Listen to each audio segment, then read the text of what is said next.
See, the next is the chemical reactivity and the E0 values. That is, E0 means that is standard electrode potential value. Here, that is the transition metals are chemically reactive. That is how they react. This means they have then in all metals having electropositive value. That is electropositive value. So that some of the metals are noble, that is inert. This means gold, silver, like this, platinum. So they are also unaffected by single acid. The metals are in the first 3D series, that is 3D series. So the exception of copper, 3D series having the least reactive element is what? Copper. So except copper, rest of the elements in 3D series, that is relatively that is more reactive and are oxidized by 1 molar acid. That is 1 molar any acid. That the actual rate of metals react with oxidizing agent like hydrogen ion, just like hydrogen ion, sometimes slows. For example, titanium, vanadium. In practice, the passive dilute non-oxidizing acid at room temperature, so that the E0 values for metal 2 plus and metal, that is solid metal. So that indicates usually the decreasing tendency form a divalent ion. So that because of the M2 plus divalent ion. Here, the decreasing tendency means what? There is the electrode potential values are given that your NCERT textbook, that is 8.2. That values are like vanadium, scandium, leave it that scandium, vanadium, titanium, vanadium. So titanium is the value is minus 1.63. Then the vanadium is minus 1.18. Then the chromium is 0.91, minus 0.91. Manganese minus 1.18. So this vanadium and manganese, this having the same values. See, that's mean in practice the dilute non-oxidizing acid at room temperature, the E0 values for this, the metal 2 plus and this indicates the decreasing tendency. So the decreasing tendency to form a divalent cation across the series. So in general terms, the less negative value, that is the E0 value.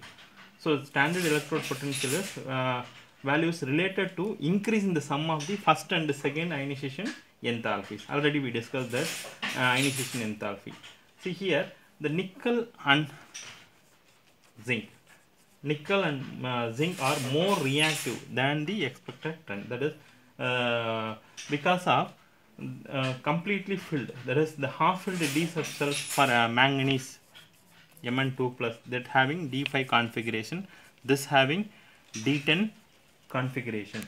So this D5 and D10, that is completely filled and half filled subcells are that is zinc are related to E0 value. That's mean the zinc value is 0.76, minus 0.76 volt. So the nickel and values, nickel E0 values related to the highest negative hydration enthalpy. That is experimental.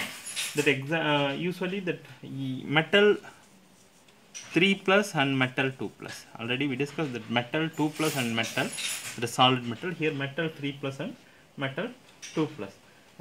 See that manganese 3 plus and CO 3 plus. So here these two are strongest oxidizing agent. These two are strongest oxidizing agent in aqueous solution. In aqueous solution, in the ions of titanium 2 plus, vanadium 2 plus and chromium 2 plus are strongest reducing agent. Strongest reducing agent. That means the strongest reducing agent, it will liberate the hydrogen gas. So that for example, given reaction is 2 moles of chromium 2 plus aqueous solution react with the acid to produce 2 Cr3 plus and hydrogen gas. So here the hydrogen gases are liberated. When strongest reducing agents mean it's liberate the hydrogen gas. So strongest oxidizing agent it does not. Okay. So this is the reactivity of the chemical reactivity of and standard electrode potential values of the 3D series element. The next is magnetic properties. Magnetic properties are mainly two types, that is, one is paramagnetic and another one is diamagnetic. That is two behaviors. One is paramagnetic, another one is diamagnetic. Most of the elements are paramagnetic behavior in nature. Some of the elements are diamagnetic in nature. How could we identify the paramagnetic and diamagnetic? Means presence of unpaired electron in the d orbitals that act as a paramagnetic. That is, only one electron in a subcell. Suppose in d orbitals 5 subcells are there. So any one unpaired electron presence means that indicates the magnetic behavior is paramagnetic in nature. So diamagnetic behavior means presence of no unpaired electron. Empty. So usually this is indicates diamagnetic behavior. So when that see, this is the diamagnetic substance are repelled. This usually repelled and applied magnetic field, that is applied magnetic field, and the paramagnetic is attracted. This will be attracted. So the substance which are attracted very strongly to straight ferromagnetism. This is ferromagnetism. See, the ferromagnetism is extreme form of the paramagnetism. This is the extreme form of the paramagnetism. So many of the transition metals are paramagnetic behaviors only. So the paramagnetic arises the presence of unpaired electrons, already said. Then that means the electron having the magnetic moment associated with the spin angular moment and orbital angular momentum. That is, for the compounds of the first transition metal series, the contribution of the angular momentum effectively. See, I will tell you how that magnetic moment calculated. That is spin only formula. This is called spin only formula. So that is mu is equal to root of n into n plus 2. So we can calculate with the help of this formula. That is, mu indicates the magnetic moment. Then n indicates the number of unpaired electrons. Then the unit is called Bohr magneton. The unit is called Bohr magneton. Suppose only one unpaired electron, number of unpaired electrons is 1 means we will be getting that value is n1 plus 2, 3. So root 3. So 1.73 Bohr magneton. So this is the value. This can be, that is one experimental, then calculated value. That is the experimental one, calculated value. The calculated value and the experimental values are different. That is the observed value. See, I will tell you that values are scandium. For scandium 3 plus, no unpaired electrons are present, so that they ruled out. Then titanium 3 plus, there is only one unpaired electron, titanium 3 plus, so having D1 configuration, 3D1, so that one unpaired electron present, so that one unpaired electron means this value will occur. Similarly, 2, 3, 4, 5, 6, like this. So for example, here the manganese 2 plus, this gives 3D5 4s2, so that it will become 3D5. That means 3D5 means how many unpaired electrons are here. First you have to count the number of unpaired electrons. So totally 5 unpaired electrons are present. So calculate this one. Mu is equal to number of, that is n into n plus 2. That means 5 into 5 plus 2. So this value is 5.92. This is the calculated value, but the experimentally observed value is, this is the calculated value. But observed value is different. That is 5.96. This is 5.92 calculated value, but the observed value is 5.96. This is these 3D series metals, all these values are observed and calculated values are slightly differ. Okay. Formation of colored ion. Next is the formation of colored ion. Then usually the complex are colored in nature. Usually how it is arises. See, the electron from lower energy d orbitals and the excited to higher energy of d orbitals. That is the frequency of light absorbed. That is frequency of light absorbed in the visible region. So that the colors are absorbed correspond to complementary color light absorbed. So that the frequency of light absorbed to determine the nature of the ligand.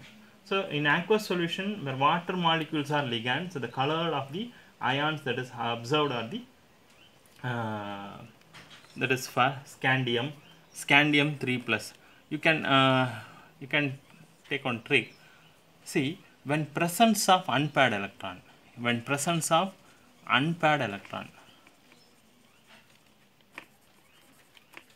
the compound is colored in nature. This is the rude way you can try. And no unpaired electron or empty d orbitals, that is colorless in nature. For example, scandium 3 plus. That means 3d 1 4s2. This is the outer electronic configuration. Plus 3 removal means it will become 3d 0. So that it will colorless. The compound is colorless in nature. Then titanium 4 plus. Here the titanium 4 plus also, this will become a 3d 0. This is also colorless in nature.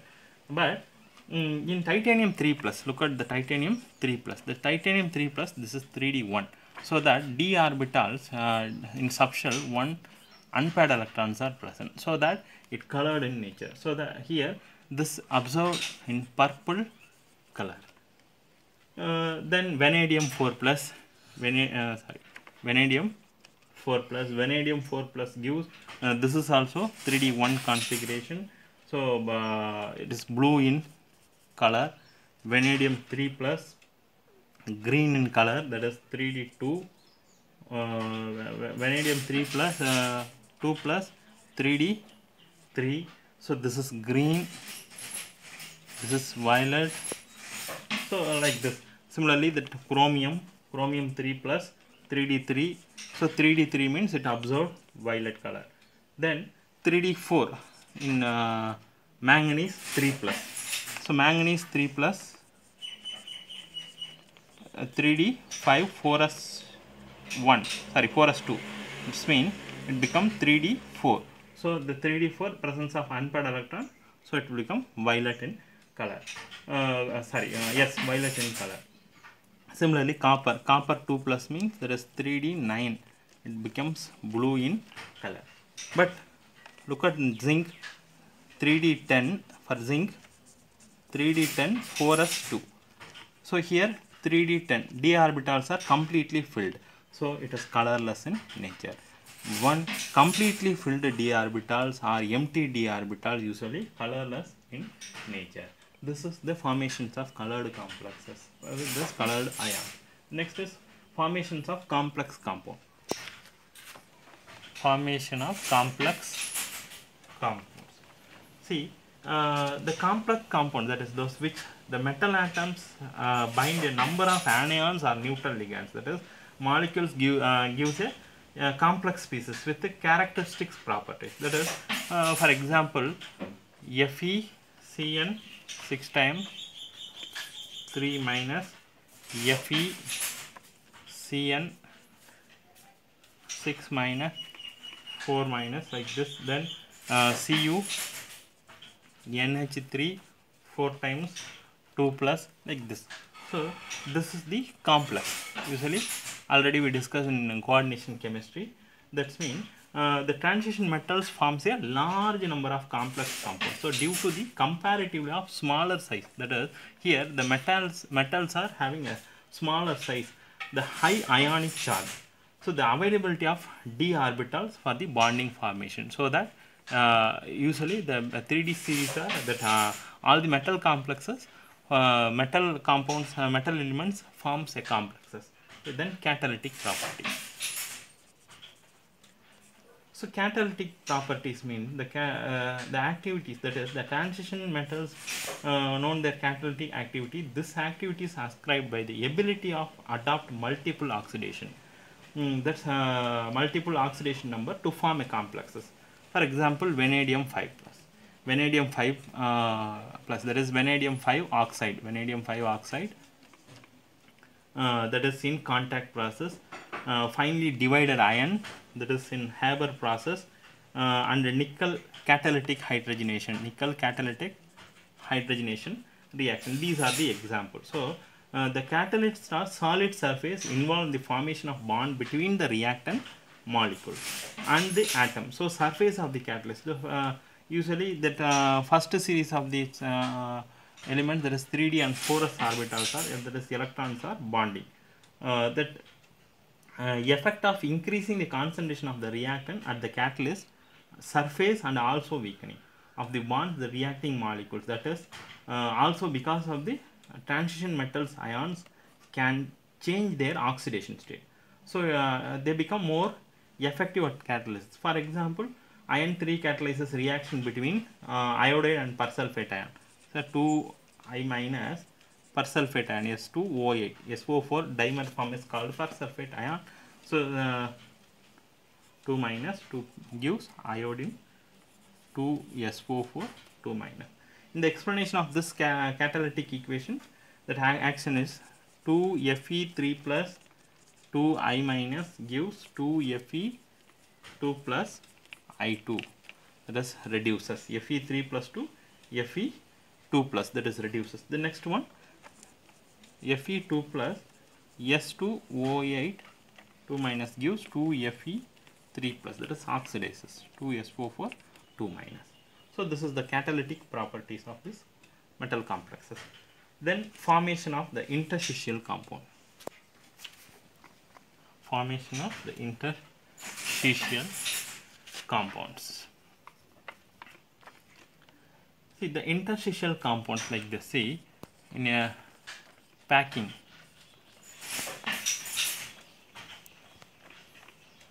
see, compounds are, that is atoms, that electrons are species in between this is called interstitial site. So electrons are occupies here, mean that is interstitial site, plus minus plus minus minus plus minus plus. So this will occupy, this is called interstitial site. One of the electron to possess here to called interstitial compound. See that the smaller atom like hydrogen, carbon or nitrogen, so these are trapped inside the crystal lattice. So these atoms can trapped in the interstitial compound, that is in crystal lattice metal. They are unusually non-stoichiometric, that is usually non-stoichiometric, and they neither typically ionic nor covalent. This is, for example, titanium carbon, MnO4 Mn4n, Fe3H. So these are typically ionic nor covalent, that is ionic nor covalent. So that see, of course, the correspond to any normal oxidation state of the metal, their composition of the compounds refer to the interstitial compound, that is they have some characteristics, principles are there, that is a physical chemical characteristics. First one is they have high melting points. They have high melting point, that higher than those of pure metal, that is higher than those of pure metal. Then second one is they are very hard. They are very hard. Some like example diamond. So diamond hardness, that is third one. They retain metallic conductivity. They retain metallic conductivity.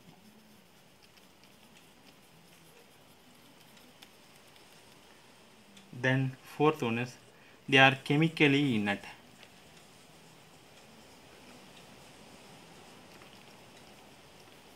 Chemically inert.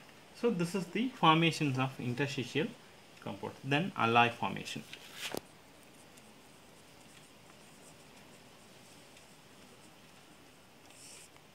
So alloy formation, usually the alloy formation means, that is alloy means mixing of two or more metals is called alloy.